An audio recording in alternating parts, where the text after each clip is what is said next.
At dahil kumukulo na ang tubig, ilalagay ko na ang kamuting kahoy.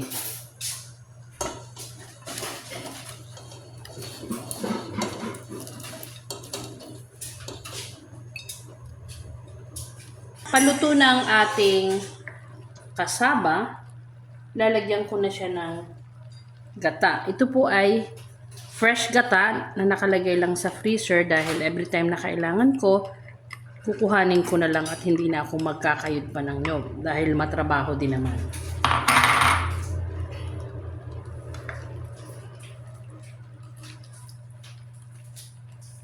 Isasabay ko na rin ang paglalagay ng asukal para kung sa ganon ay pantay ang kanyang lasa.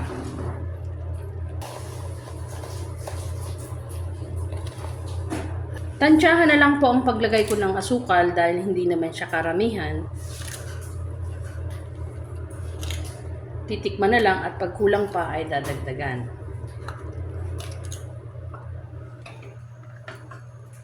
Lalagyan ko po siya ng pandan para sa dagdag aroma, pabango.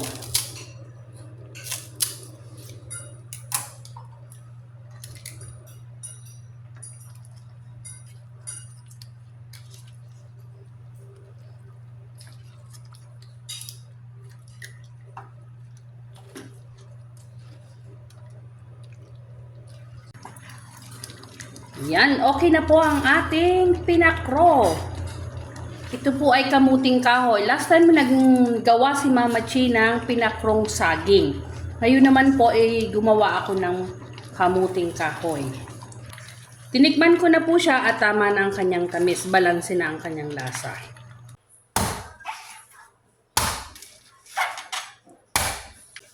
Yan, ito na po ang aking biniak na buko. At dito ko naman ilalagay ang ating pinakrong kamuting kahoy. Plating na po tayo sa ating pinakrong kamuting kahoy. Pinakrong kamuting kahoy, ala Mama Chi, merienda tayo.